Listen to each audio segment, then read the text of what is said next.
Good morning, ladies and gentlemen. Welcome to this meeting of the Cabinet of Portsmouth City Council. I'm Gerald Jackson, I'm leader of the Council.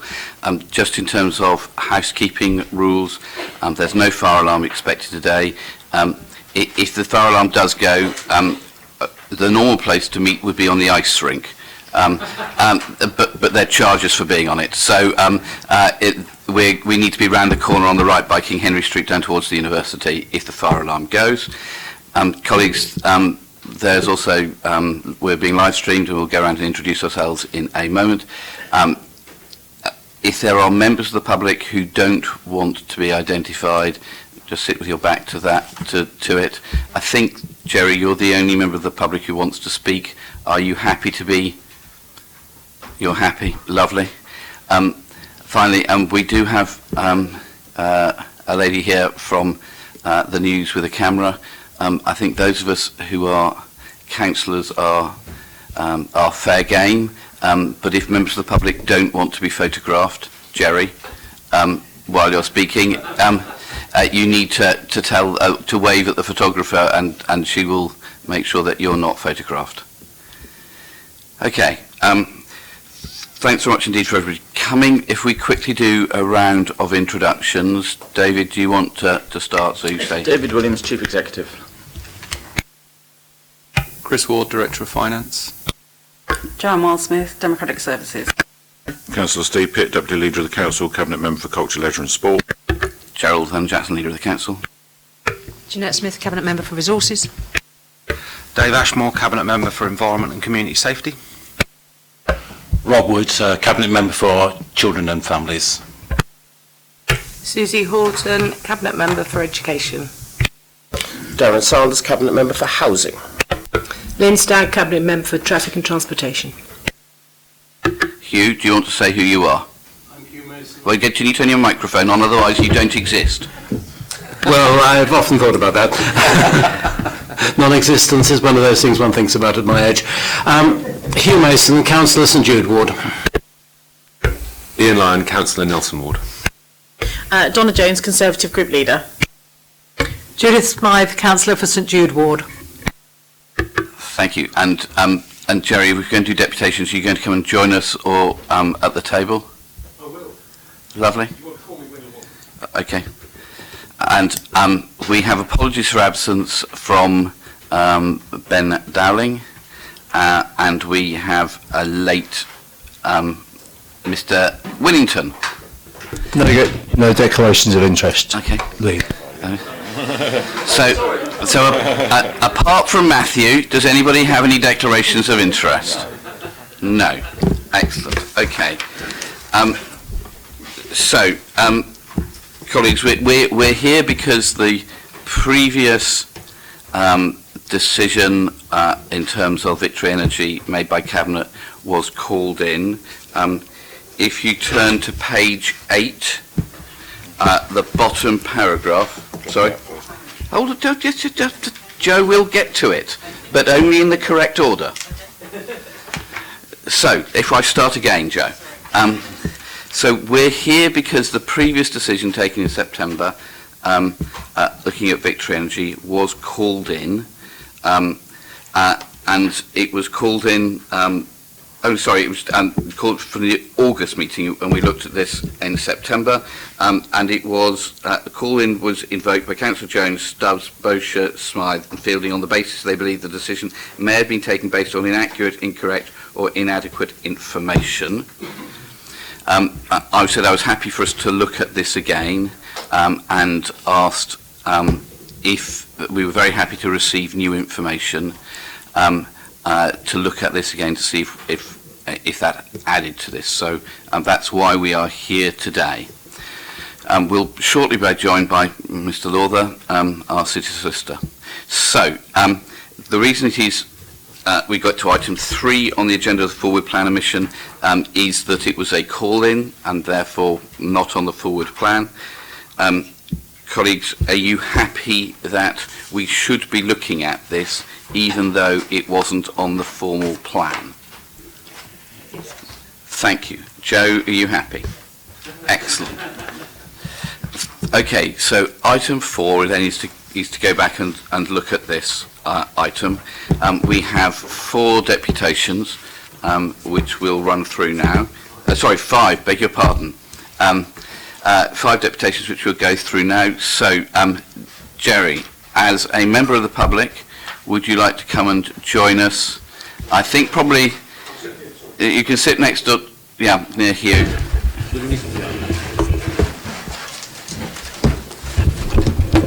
And welcome to everybody, and thank you very much for coming. Thank you. Jerry, the floor is yours. Thank you. I'll try and keep it brief. PwC say, in our view, the price cap business case provides a reasonable representation of the key risks and results in the supply business continuing to be profitable over the first 5 years of operation. That's a quote from their report, but they don't actually say that they think it will make a profit. The cumulative retained earnings after 5 years are said to be 3.1 million, and the cumulative total investment value, which has been much bandied about, is claimed to be 21.7 million for the first 5 years. But however, that includes a customer book value, effectively the goodwill of Vessel, of 12 million. Therefore, the total investment value varies between 9.7 million and 21.7 million cumulative for the first 5 years. The report suggests that Stagegate governance will reduce potential losses when actually it really only extends the time during which taxpayers' money continues being burnt. The amount of money to be lost in a later shutdown will be much, much greater than today, partly because it will include staff redundancy costs. And if circumstances lead to a later shutdown, then the goodwill book, the value of that will be worth much less than in the report. Portsmouth customers will choose the cheapest supplier if they change, as PCC's marketing survey shows, but surprisingly wasn't mentioned in the report. The report claims that Vessel will be marginally cheaper than the white labels. Well, that might be true, but we know the white label costs as a certainty, and we can't be sure of Vessel's pricing at that point, as reinforced by PwC, who say we can only know that after the first full year of operation. The business model is now set over 10 years, and that is really much more sensible. Vessel must outperform the big 6 and 4 medium suppliers to meet this plan, and PwC say delivering operating costs 10% below the default tariff cap and in line with the most efficient suppliers will be challenging. Vessel profitability is also based in part on leveraging free services from PCC like legal, commercial and admin support, things paid through our council tax, and Michael Norther confirmed that to me in a meeting in November 2017. It remains the case that PCC-controlled housing, when vacated, will be switched to Vessel, and that may be more expensive than the tariff in place before the vacancy, giving the incoming tenants a higher energy bill than before. The report says that further opportunities to make money have been identified, but they're not detailed here. All of the Baringa comments were made in early 2017 before the changes to customer acquisition numbers in future business cases, and so should be treated with some extreme caution. PwC say there is a risk that Vessel will not deliver the required level of acquisitions, particularly within year 1, with the current proposition an untested sales and marketing plan to target unengaged customers through face-to-face sales. The report then quotes Baringa, but fails to say that that only applied to Utilitar and then only to prepaid meters. There's scant evidence that this door-to-door method is effective for other payment methods. There's no evidence that the senior management team have had commercial main board or CFO experience, and how the board will adapt to overcome challenges is based on their past experience, and frankly there just isn't enough. PCC own Vessel, but they will not be able to appoint directors. No, honestly, they won't be able to appoint directors. If sticky customers have switched, then they aren't quite so sticky anymore, are they? Yet this plan relies on them being very stuck to Vessel. The magic wand to acquiring large numbers of customers is door-to-door selling, as in the first PwC report and quoted at length by Councillor Jones. Vessel needs to manage its door-to-door sales agents in order to avoid mis-selling, particularly to the elderly and vulnerable, as other energy companies stopped using door-to-door selling. Baringa said, even with strict controls and enhanced training, doorstep selling should be considered as a risk, either financially through fines or reputational damage through customer complaints. The report says that the value of the customer book and the value of the other income streams wasn't included in the business case. But yet, if Vessel is a failure, then the value of the customer book will be much lower, and it's moot whether some of the other income streams would have been greater without Vessel interrupting their growth. Part of the profit is the interest that PCC makes from lending public money to Vessel. The mitigation of the peak exposure, reducing peak from 9.5 million to 1.4 million, relies on the success of Vessel generating the planned number of new clients and therefore the goodwill, and generating the other revenue streams in parallel. If those targets aren't met, then the value will be less and the exposure will be higher. In other words, the mitigations are set at a maximum possible and not a weighted average. I would say that not all businesses are 100% lucky all the time. The impact on the book value, if Vessel doesn't achieve its challenging targets, is not set out, only the maximum possible. By the end of year 2, Vessel needs to have acquired 9.2% of the addressable market, 75,000 clients. This is optimistically high. The Vessel approach to customer acquisition is described by the two consultancies in the report as somewhat unproven and untested. PwC says it's relied on evidence from Vessel of other suppliers being successful in acquiring customers through face-to-face. The cost of customer acquisition and service has not been reviewed by PwC in its addendum, and PwC point to the Baringa report. Jerry, you've had your 6 minutes. I've just got two or three paragraphs left, okay, and that's it. And require PCC to validate those claims from mid-2017. So in conclusion, the door-to-door approach is unproven, the business case depends on the goodwill, the management team have no real commercial boardroom experience, the costs of the stage gate didn't include all the costs and liabilities. And finally, a couple of quotes from PwC. Our view is that it would be challenging for suppliers to significantly outperform the cap. The PCBC assumes that Vessel will outperform Ofgem's operating cost benchmark and be one of the most efficient suppliers within 3 years. Vessel is unlikely to consistently earn an EBIT margin in excess of 2.8%, and if the cost base is not adequately managed, it's also possible that Vessel could make a loss. All quotes from PwC. Jerry, we need to... Are you happy to finish that? Thank you very much indeed. Should we just move down the table? Councillor Hugh Mason.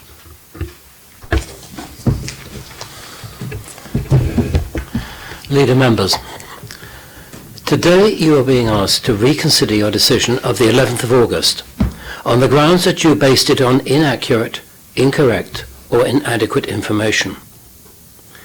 Instead of the corrections or the additional information about the business case which you considered in August, the documentation before you presents what is, in reality, a new business case for your consideration.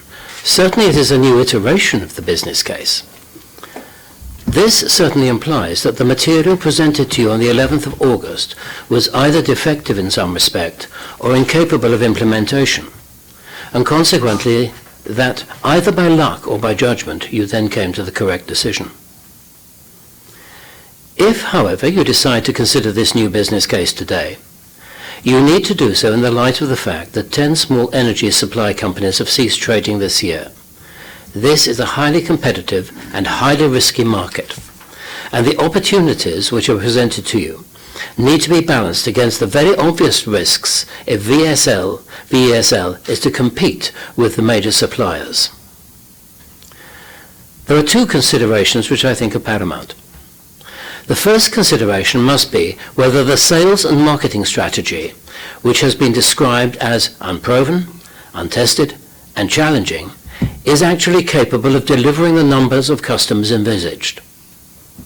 Although the 110,645 customers, see page 23, projected for year 3 is a mere 0.4% of the UK market and thus appears, quite reasonable. It does constitute almost 14% of the extended regional market, which is certainly challenging. If VESL is not seeking to compete with the cheapest suppliers in the market, rather than just the big six, and is concentrating on face-to-face, but as they point out in some places, not exclusively door-to-door sales, the challenge seems daunting. Moreover, the number of successes per person per day has, in this new iteration, been reduced from 6 in the earlier business case to 3. Taken with the changed numbers of customers in the new projection, This means that the sales envisaged for year 2 will require 66 salespeople to be employed, compared to 29 under the former business case. This is on the assumption the person works 250 days a year. This will certainly exert a downward pressure on margins and impose greater risk to the operation. The second, and the most important consideration, undoubtedly, must be the financial strategy of the project. Compared to the earlier business case, there are additional costs. In addition to more staff being required, there are the costs of the warm home discount, the use of 100% renewable energy, the concentration on a low price rather than a superior service. Yet the prospectus envisages a 5-year investment return of £22 million rather than the £2.5 million envisaged in the earlier iteration. See page 4. This would appear to include the value of the company, which of course could not be realised unless it were sold at that point. The PwC report envisages retained earnings of £3.07 million over 5 years under the new case, compared with £4.73 million under the former revised business case. It is, however, an envisaging. It is an estimate. And I think you need to test whether this really does stand up. The financial statement, however, concentrates on outcomes, and it is far from clear how some of the figures are arrived at. The prospectus does not drill down into the financial assumptions. We do not know what proportion of the customers are expected to be retained after 1, 2, or 3 years.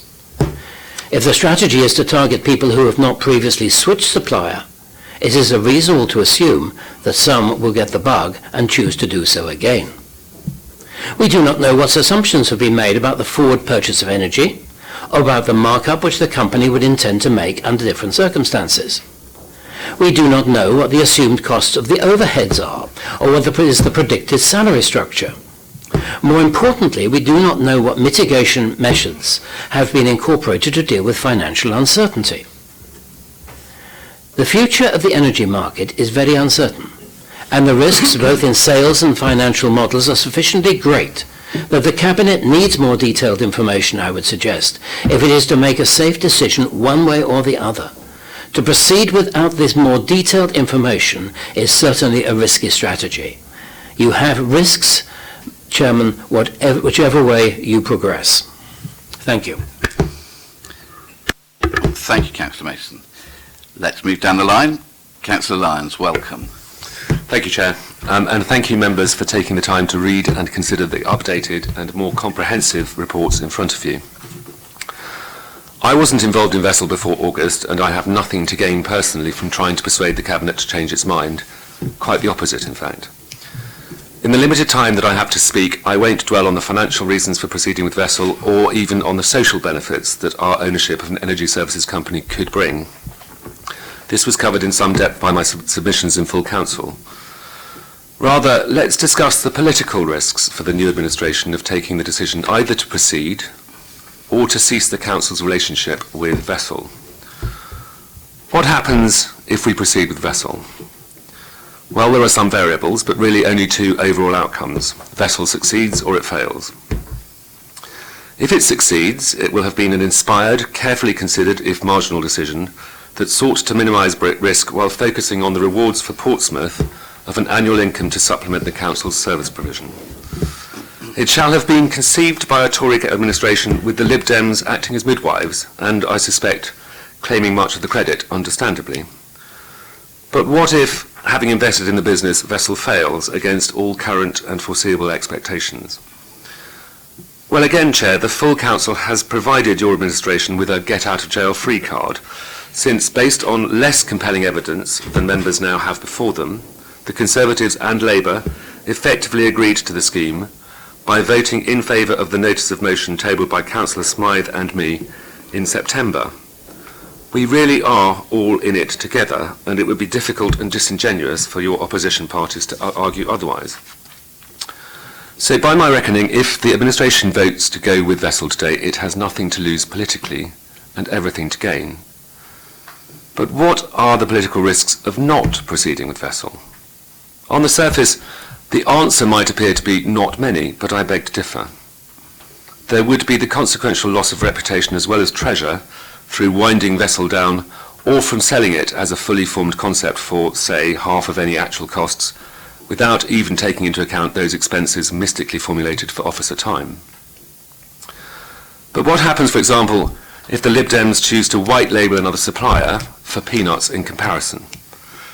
The chances are of that strategy making monkeys of the council in true Jungle Book fashion, either with its paltry returns for the work involved, or possibly and, competing with Vessel if it were to operate in Portsmouth, watching it succeed spectacularly while our offering dribbles along. Who would be the king of the swingers then, Chair?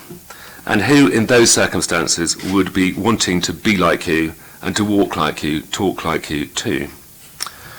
As far as I can tell, the only scenario where the administration would be politically vindicated in ceasing to proceed with Vessel is if Vessel goes into business independently and fails, an eventuality that is not very likely from what the reports in front of us seem to be suggesting. Even then, it would be surprising if the Cabinet's decision were not cited as a principal reason for its failure. Time allows me also, just to talk about the financial side, that I would also recommend that the Council lends a little more to Vessel, might sound strange, to cover the Warm Homes discount in years 1 to 5. It's a very nifty way, which I didn't know, and explains a lot about MMD, of generating income into the revenue account while lifting the business's annual returns and not costing us anything in theory. But finally, for its potential social benefits, the financial health and wealth it can bring to the city, and for overwhelmingly positive political reasons, proceeding with Vessel is by far the better course. I urge the Cabinet to take it. Thank you. Thank you very much, Ian. Donna, welcome. Good morning, Gerald. Good morning. Thank you very much. I'd like to start by actually placing on record my thanks to the Leader of the Council, first of all, and to the administration, who I'm sure he had discussed his position with before the call-in meeting. And I think that Councillor Brennan-Jackson came to the meeting. He was very open right from the beginning and said, I'm happy to support the call-in and for us to reconsider this. We still had another 3 or 4 hour political debate about it for the fun of it, but nonetheless, thank you very much. And actually, I think when we're looking at ourselves as politicians, because that's what we are, this is a political decision today as well as very much a governance one for the local authority.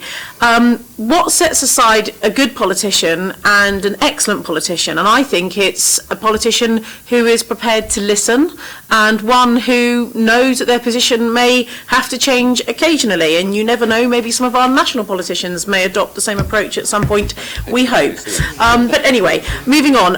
So why are we here, and why did the previous Conservative administration consider this? And obviously, as we all know, that's because of the austerity programme that apparently is coming to an end, which I'm delighted about. But there has been trouble over the past 8 years in that our council funding, our local government formula grant, has reduced every single year for 8 years. And the last 4, the back end of it, obviously makes it that bit more challenging to find your savings. And so actually that's why, under my leadership, we started to move into that territory of taking risk that previously maybe we wouldn't have considered doing. And for me to say, yes, I would have still been a really entrepreneurial leader and I would have pushed all these boundaries, maybe I would have done some of it and my cabinet hopefully would have supported me, but maybe I wouldn't have done. And hindsight is a wonderful thing, but the why is to protect public services. The why is to generate much needed income, because we are carrying children's and adult social care overspends that are almost at £9 million now. So actually, for me, the risk of not proceeding with Vessel today is a significant risk to people in the city that really need social care. And actually, the property investment company, there's 30 odd million quid still to be spent. Once that's done, if you proceed with this, there then needs to be a something else beyond Vessel and a something else beyond that. We need another 2 or 3 big income generating schemes to really make sure that we can protect public services, particularly for the most vulnerable, over the next 10 years. So risk versus reward. Yes, there are risks. And actually, I was critical of the PwC report when it came forward previously, because I don't think it encapsulated properly the business itself and the opportunities within the business. And I wish that I was sitting here today saying to you, please invest in this risk-free business. But that's just not life, and that isn't the case. We know that. But I do think the new report before you today does give you fresh, new information that significantly de-risks this company. Now, previously, for the Conservative administration, when we made this decision in July 2017 to proceed full business case into the development and the creation of the company, we based our decision on Baringa, and the Baringa report was good, it was thorough, it did what it needed to do, but it wasn't as comprehensive as what you've got in front of you today. So actually, you've got even more information, as Councillor Hugh Mason has already said. I also believe that we have got probably one of the best, or a superb senior management team in people sat behind us, but also people that are sat over the road, waiting to hear what the outcome of today's decision will be. And the reason we've been able to have best in class is because geographically we're very lucky to have one of the biggest energy companies in Europe, but certainly the biggest in this country, based literally 5 miles down the road in Havant, or certainly one of their big sites in SSE. And we know that some of our senior management team have come from that company, and so actually they've been part of a growing, huge, global player in terms of energy distribution and supply. Now, moving on to a couple of the comments that we've heard today, we heard that Portsmouth City Council will have no opportunity to appoint its own directors. It's your company, you won't be able to appoint those directors. That's just simply not true. I am a director of Victory Energy, and I am a director of Victory Energy because Portsmouth City Council made me a director of Victory Energy. And I did offer my resignation to the leader of the council many months ago, and that still stands if he wishes me to resign. If he wishes me to stay on, if the decision is reversed today, then of course I will do that. But you have it on record that if you want me to help play a part in the company, I will, and if you don't, I won't. But it is absolutely down to you as the parent company organisation, Portsmouth City Council, to decide and control who has a key stake in setting the strategy, financial constraints and direction of your company, Victory Energy. We also heard about small companies, small energy companies that are going bust. We heard about one last week. And there's often two key reasons why that happens. One is because they price themselves so low on the Go Compare websites, and that's actually never been a key fundamental point of Victory Energy. We've never said we were going to be the bargain bucket basement price on gocompare.com or whichever utility switching company you use. Our model was about good quality, green energy advisors. It's about a community fund. It's about playing on that, we are a team, an island mentality. Portsmouth has that ethos, and this company will play so well into that. The second risk with small companies that fold is the cash flow, and that's another reason why Victory Energy is significantly de-risked, and I think it's something that you really need to focus on today. Moving on. In the report, I think it's on page 9 or 10, it talks about a downside scenario. And on downside scenario 2 of Donna, PwC... you're at the end of your time. Am I? Yes. Okay, I'll wind up as quickly as I can. Mind? All right, so a 10-year investment return going from 50 to 63 million, 5-year return, 2.5 up to 22 million, again on the very optimistic bias, I understand. Peak investment down from 6.5 to 4.5, significantly de-risking it for you. 100% renewable, cheaper than the big six. And finally, I support option 1 in the report because not only do I think this is an excellent opportunity for this council, but you have the majority, as Ian have said, of the council, Labour and Conservatives. If you want true consensus politics, we support this. And finally, your Section 151 officer, in his time as Section 151 officer, I have never ever heard him say before at the last cabinet meeting, councillors, I cannot stress enough how much I think you should be investing in this company.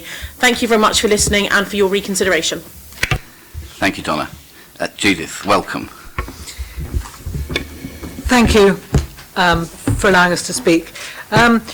My support for Vessel and option 1 is based on ambition for Portsmouth. We need to show ambition with our council's budget cut by over 40% and losing 70 million or more. The council must be innovative and find creative ways to invest and protect public services. And this approach isn't risk-free, of course, but I think the risk can be managed.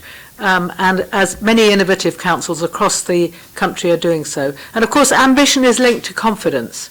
Are we really saying that we cannot manage a vital public service and make sure that the benefits are there for the environment, and importantly that people living in poverty are helped with fuel poverty, and even more long-term importantly that we're contributing to the environment? Are we saying we can't do that?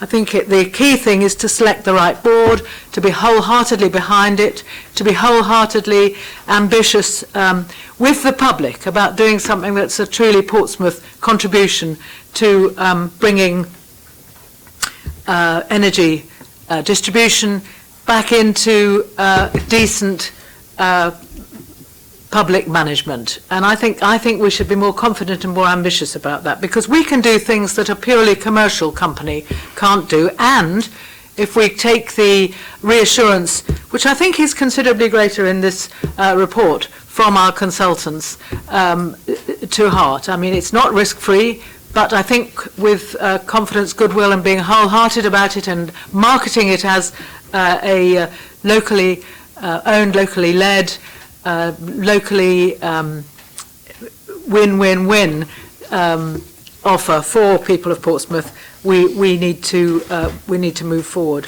And I'm particularly keen on, of course, on reducing fuel poverty. No other supplier is going to do it for us, so it's a chance worth taking. And we put that high on the list. We want to reduce the city's carbon footprint. Indeed, we must. The latest reports from last night about global warming and so forth are compelling. And we've been already done terribly well, I think. Commend the team for getting 100% green providers to us. And I think that'll be quite attractive to Portsmouth people loyal to the city and wanting to make a difference to the environment. Be a good marketing point. We want to help people to reduce fuel consumption through working with households on insulation. You know, there are not many trusted advisors out there at the moment. We get phone calls, you probably all do too, and I'm not sure I trust them. I think I would trust something that was backed by the City Council. And all of this, of course, could be outsourced, but then we fail to gain the financial advantages, which I think are considerable. I've had a long career working in what I would call social business, and I think I am reassured. I shall go on worrying about it, but I am reassured by the latest financial figures. And knowing a bit more about price cap and other things are an important part of what we're considering today. I mean, we want to invest in a significant trailblazing local business that has a good chance of making a good return for the City Council, as well as developing an asset that could be of value if it needs to be sold in the future. We like the idea of using a surplus for community projects. I'm also aware of the need of funding for adult and children's social care and other vital services. I'd also like us to consider the possibility, because things aren't yet set in stone, of a degree, and it has to be a small degree, of customer shareholding, so that customers could receive modest dividends and be incentivised to remain with Vessel when prices change, and also recommend Vessel to friends and neighbours. I think that should be considered. Welsh Water, for example, does that, and various other utilities with social objectives do that sort of thing. It's not a make and break for me, but I think we should consider it. I think it would help with marketing.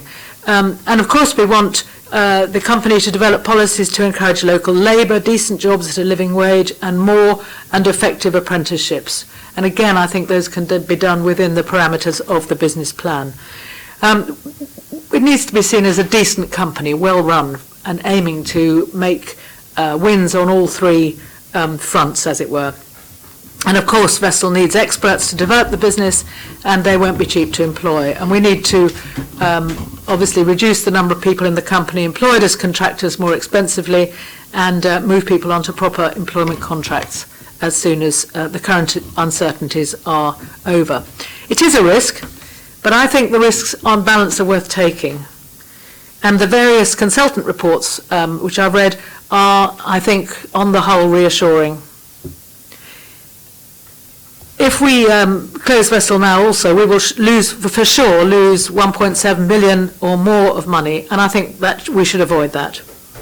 And I therefore hope that the Cabinet is ambitious for Portsmouth and confident about our ability to do it, and makes a decision to continue vessel, option 1 in other words, to shape it to provide optimum benefits to the city and actually get on with making it happen. The challenge for us all, of course, is to put the right people, best possible people on the board, to provide the expertise we need to do something we haven't been doing for a long time, running a fuel distribution company, electricity distribution company, and get behind this project wholeheartedly to shape Vessel Judith, your time. as a trusted local business to provide optimum benefits to the city. And we need to get on with it, working together to make it a success. Thank you, Chair. Thank you very much, Judith. Okay. How do I turn this off? Okay, folks, thank you very much indeed. Thank you. My understanding, Mr. Lawther, is that we were asked to come back by a group of councillors to look at new information. And as I said at the call-in, I was happy to do that and ask people to provide us new information. Can I ask, has new information been provided by the people who did the call-in for us to look at today? I know we've got the PwC report, which is the administration asked for, but has there been new information provided by the people who said we didn't have enough information and called this in? We did have a request for a social impact assessment. Yep. And that's been incorporated within the papers that we've got before us. And the other information that's been requested, new information, has partly been from your own group, which we've obviously incorporated into the report as well. Thanks very much indeed. Michael, I'm conscious that we made a decision in August about this, and we're now the end of November. Can you tell us, because I think it's sensible for everybody to know where we are, what the position is in terms of any decision reached today, and what then happens to any decision that's reached today? I think if I can just deal with that in a rather larger historical framework than you might expect. We're not going to have war and peace, are we? No, I'll try not to. You know, I'm normally quite brief about these sorts of things, but of course the regime under which you operate, the cabinet system, was brought in by the Local Government Act 2000, and the intention at that time was that there would be quick decision making. Subject to that, of course, there was always going to be the ability for a decision of the Cabinet to be called in so the Cabinet could reflect upon it. In that particular context, your standing orders have and constitutions been drafted. Therefore, what I would say to you today is that as long as you don't come to a substantially different decision to the decision which you came to before, I cannot see that a decision you make now would be subject to further call-in, because otherwise we would be in an endless cycle. And I don't think that was ever the intention of the Act, nor was that the intention of the Council when it drafted its own internal rules and regulations. Okay, thank you. I think that's helpful just for everybody to know where we are. Chris, thank you very much indeed for your report. Is there anything that you'd like to add to it, the way you think there's stuff that's missing from it?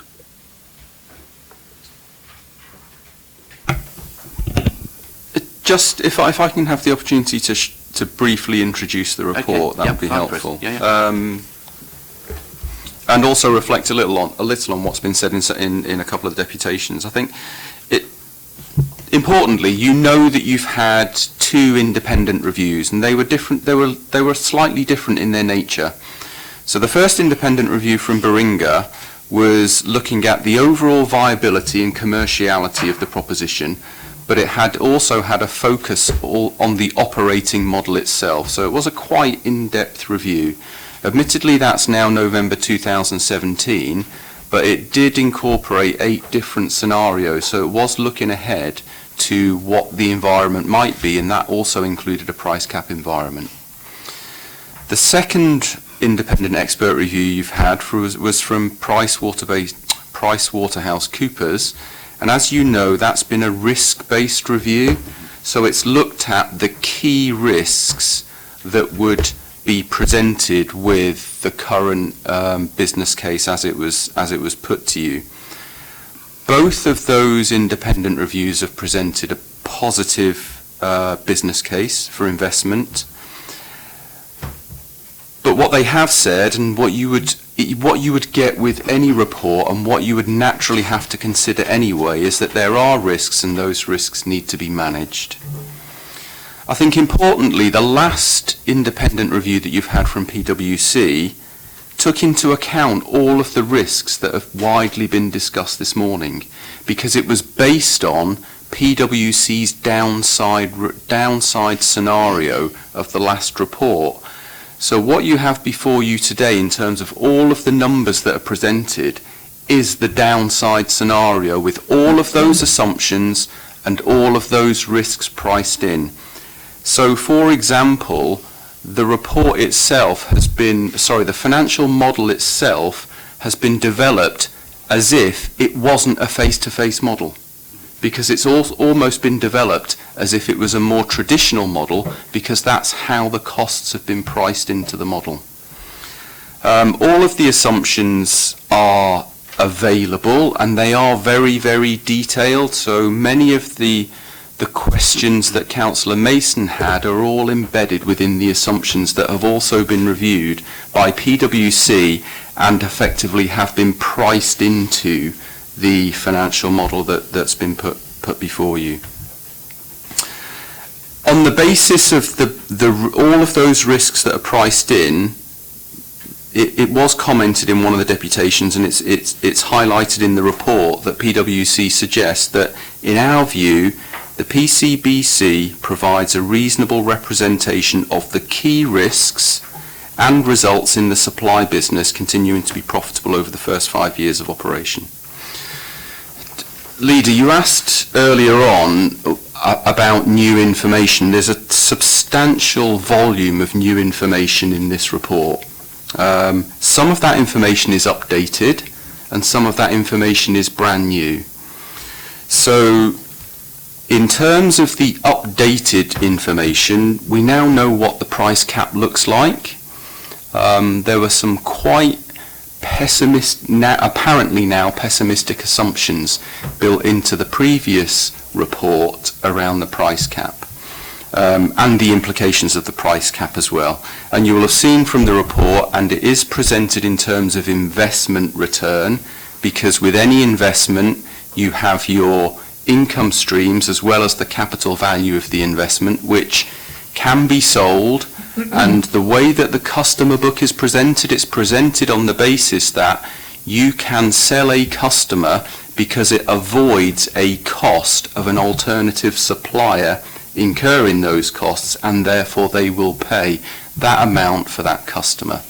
And that also has been validated by PwC as being a reasonable amount. So what you see in the report is basically a factual report that is backed up by the experience of one of the leading consultancy firms, not just in the country but in the world.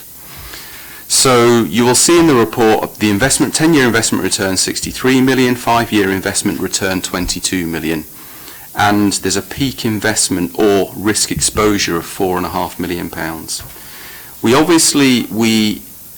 In the previous report, there was no mention of the Warm Homes discount. You've asked what the cost of that would be and whether it would be affordable within the business case. The answer to that question is, over 10 years it would cost 11.3 million, but in the context of £37 million worth of retained earnings from Vessel and a £10 million community investment fund, that's affordable if it's an option that you as a cabinet wish to take. It's equally affordable over the 5-year period too. We were asked to do a social impact assessment, so that was undertaken by a colleague in the council that's responsible for anti-poverty, and concluded that the most positive impacts related to the community investment fund itself and also the undercutting of the big six on price, bearing in mind that 75% of the market are with the big six. There's new information on the tariff, That's brand new information. At the last report, there was no information about where Vessel's price point would be, except the stated ambition that they would be at the bottom end of the Big Six. The tariff model has been tariff modelling has been undertaken. That's reflected in the financial model and the financials that are presented in the report. And you'll note that they are now pitched lower than the Big Six and also pitched lower than the alternative of a white label. We've taken the opportunity to update the cost of disposal. We have got new information now about whether it's possible to sell the business and receive a return for it, but also as a consequence of the passage of time, there are some additional costs, so we've revised the range of the cost of disposal from between 2.5 to 3.5 million to now a wider range, in fact, from 1.7 million up to 4 million, and that all depends on whether there's a disposal or whether there's not. Not disposal, whether there's a sale or whether there's not a sale. And obviously we have also undertaken some additional work on the risks and rewards associated with a white label. We do know that white label, or the white label provider that we have been speaking to, has a focus on fuel poverty. They provide for the warm homes discount, but the tariff would be higher than that of Vessel. There are minimal financial risks if the council wanted to proceed down that route, but equally the financial rewards are tiny in comparison to those modelled for Victory Energy. There are some risks obviously associated with a white label option. The level of influence and control you have over a white label would be significantly less.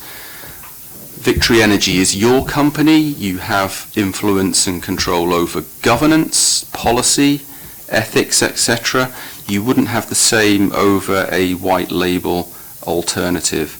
And obviously if you were to choose a white label route, then we would still have the costs associated with disposing of Victory Energy, which would be between 1.7 and 4 million pounds. So I guess in summary, just to highlight the changes, I'll read out from page 6 of the report that shows that since the last report was produced, the 5-year investment return is up from 2.5 to 22 million. The 10-year investment return is up from 50 to 63 million. Peak investment requirement is down from 6.5 to 4.5. Victory Energy is able to fund the warm homes discount and still return a profit. It has a lower tariff than municipal alternatives, and it's 100% renewable electricity. Thank you. Chris, thank you very much indeed. Colleagues, this has come back to us for us to have a look at, and I think the first thing we need to do is to... sorry, David. Sorry, Gerald, very sorry, but just before you start your deliberations, I think there's one other thing that, as a Cabinet, you should be cognizant of in coming to your decision, and that's that between when you last considered this and now, the Council has approved its income generation strategy. So in coming to your conclusions, then I'm sure you will be cognizant of that. The proposal fits within that, but it's for you in terms of the risk appetite that you have. Thank you very much indeed, David. So, the colleagues, thank you very much. We've heard a lot from various people, and we've heard different views expressed to us about whether we should proceed with this or not, or what the levels of risk. But I think the first thing to do is to say thank you to the people who have worked on this, and to Donna and colleagues for having brought this forward, because it is something that it is sensible to look at. There may be different views about what to do, but I think it is a sensible thing to have looked at. And I'm pleased as well that over the last few months, as we've been able to look at this, there's been some changes to how the company might operate, that the energy would now be renewable electricity from renewable sources, and that there was the option that the people on the lowest incomes in fuel poverty would receive the warm homes bonus. So I'm pleased that those changes have been made. as we talked last time, this is a judgment call about levels of risk that the council are prepared to enter into or not. And inevitably there are different views about those levels of risk between people, because there's never a unanimity on these things. I think it's been very helpful to have stuff from PwC to look at this, and it's been very interesting to see the new information that's been provided. I've also talked to other people around the city. I had an interesting time meeting a group of former senior business people in the city. Their 100% universal view was that we shouldn't do this. And out canvassing, interesting to meet a Labour Party member whose advice to me was exactly the same. We've looked at this in detail. There are clearly other people who are doing this as a municipal energy company, and I think the two big examples are Robin Hood in Nottingham and Bristol Energy. Robin Hood, because they've been able to do lots of deals with other councils like Islington, Southampton and Liverpool, have acquired a reasonable number of customers, and they look as if they're going into the black. But Bristol Energy are looking at substantial losses. And I'm also conscious that MMD, one of the other companies that the City Council owns,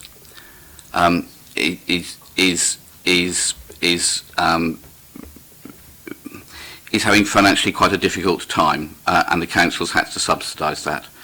So I think, from my point of view, having looked at all of this and having looked at the new information provided, I think we should keep with option 2, which is that we won't proceed with this, just because the level of risk is something that I think we feel is too high for the City Council to take at this time. And we have a duty to try to make sure that we protect taxpayers' money by trying to make sure that we do things which are of a risk appetite that we're prepared to take. So, colleagues, my recommendation is that we go with option 2 and we keep to the decision that we made. So that's my start for 10. Colleagues, who else would like to have a word? Steve. Thank you, Leader. I'd like to address a couple of the comments about the losses to date, because that for me has been something I've had to give quite a lot of consideration to. But I think in the end you have to set that to one side, because that's already happened. And I know from experience of others who have followed the path of chasing their money, that's not in itself a good reason to continue with an investment. So I think you do have to set that apart and look at whether continuing to invest is the right thing to do, regardless of what the loss to date's been. And I think that's a pretty even rule of business, and not something that's particularly controversial to say. As Gerald said, it is about risk and about the ability to manage that risk. In the statement that's been quoted by a couple of people today, in our view, PwC provides a reasonable representations of the key risks. That is not in itself a defence of a business case. That's just to say that the risks that are presented are reasonably presented. And it says that it results in the supply business continuing to be profitable over the first 5 years of operation. At the previous Cabinet meeting we had on this subject, I said that I would challenge anyone present to be able to tell me the amount of money we would have to write on a cheque in order to guarantee that we could get a return on taxpayers' money. No one was able to offer a suggestion on that occasion. Obviously, people can suggest figures that might need to be written on the cheque, and there is considerable disagreement about those. But I think that in the financial climate we're in right now, and with the pressure on the council's budget, particularly around, as has been raised today quite correctly by other members, around children's services and adult social care, we should be making sure that we are being as careful as we possibly can be, given that those are largely uncontrollable costs, that are causing considerable pressure on our finances. And therefore we should not be in a position where, because although this company is being financed by a loan, should it fold at some future date, we would still have to finance paying back that debt. It doesn't just disappear into the ether. And that would impact on the council, albeit that the money that's going into it is not revenue funding. It doesn't matter, it's all part of the same pot, and at some future date the loan would have to be repaid. So where we're in a position where we need to retain flexibility to use both our capital and revenue budgets to do all that we can to protect services in the city and ensure that we're looking after the most vulnerable, I believe that right now is definitely not the right time to be considering a venture that is entirely theoretical at this point. That's what we're talking about, the theory of a business case. There are thousands of business cases that get taken to banks and in various groups of investors all over the country, and they are often regarded as being investable. But what you have to balance is the risk and the amount of money that you're prepared to risk against that investable business. And I believe in this case, to throw more money at this project at this time, given the global picture of the council's finances, would be the wrong decision. Okay. Darren? Thank you, Gerald. I don't propose to rerun what I said at the August meeting because, frankly, that was analysed to death in the 2.5 hours of the Scrutiny Management Panel. What I wanted to say was that when I did say to the Scrutiny Management Panel, when I came to the decision I did at the Cabinet, it was not based purely on a Cabinet report. It was based on a wide range of information. I outlined the people that I spoke to. I mean, poor Ian had to sit there for 2.5 hours, probably bored at the amount of, thank you very much, Ian, I knew you were bored. There we are, but that was a pleasure for all of us. And I think when coming to the decision, you need to look at all of the new information that's available. I, for one, have been very grateful to the comments Ian made at the full council meeting around key meters and around other aspects as well. And in my coming to this decision, I've spoken to various people, other energy companies, I've spoken to the in-house energy team, I've spoken to business people, other people who simply aren't interested in energy, and tried to gauge, as part of the information gathering exercise, whether this is the right way forwards. And I'm also grateful, I have to say, to the lobbying from Councillor Smythe and Councillor Rudy in particular about this. I'm incredibly grateful to them. I don't doubt the sincerity of everyone. For me, this is not where I disagree with Ian, this is not a political decision. This is around what is the right level of risk for the authority based on the information that we have. Having seen, frankly, more tariffs than is healthy, including some from the providers mentioned in here, I've frankly seen enough numbers in my life for one day. But I think based on the information that we've received, based on the discussions that we've had, incorporating the comments that came from the Scrutiny Management Panel and from the full council meeting, in coming to the decision I have come to, ultimately, as Gerald and Steve have said, it boils down to risk. And is this a risk, particularly a financial risk, that is worth taking? For me, the answer, as it was in August, is no. Okay, anybody else wanting to speak? Okay, colleagues, which case, Michael, if we're coming to a decision, we need to choose one of the options, is that correct? Indeed, you have 4 options in front of you, and I think from what you're saying, it's option 2. Which would be the same as we chose in August. That's correct. Okay, so let me just quickly... In August we chose the white label option. Okay. Option 2 and option 4. And so, Michael, I'm having advice from colleagues to say that we also looked at item 4 to look at a white label, to investigate a white label. Because, but we think we need to make sure that we get this.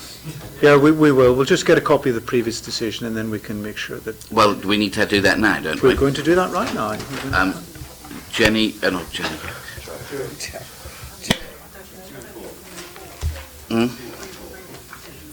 So, so the advice I think from colleagues was that we went for option 2 and 4. Is that Darren. Gerald? Yes. Can I make a suggestion based on Michael's sage advice from earlier, which is that we revert to the decision that we made in August, and we reconfirm, if we can reconfirm something, the decision made at the 12th of August. I'll be grateful for Michael's legal advice, but I think that is what is the best way forward. Okay, Joe, Michael.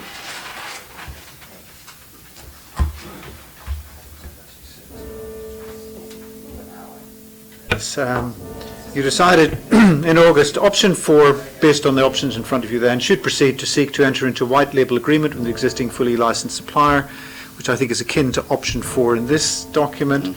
External support be sought to enable the Council to cease its investment in Victory Energy Supply Limited. The only minor modification there is moving that on further, and we're actually asking for delegated authority to Chris and myself to conclude the necessary arrangements to facilitate the sale. I don't think that's materially different. 3, any solar PV contracts entered into by vessel continue to be honoured by the Council. The Council develops a comprehensive campaign for tackling fuel poverty and looks to resume promotion of PCC's energy saving website. And 5, an outlined business case be brought forward by the Council's in-house energy savings team to re-evaluate commercial opportunities. So I suggest that actually you can come to the same conclusion as you did on that paper. So I'm happy to propose that we come to the same decision with those minor tweaks to update for the changes in time, which I think don't change the decisions materially. Colleagues, can I see those in favour of that decision? Please show.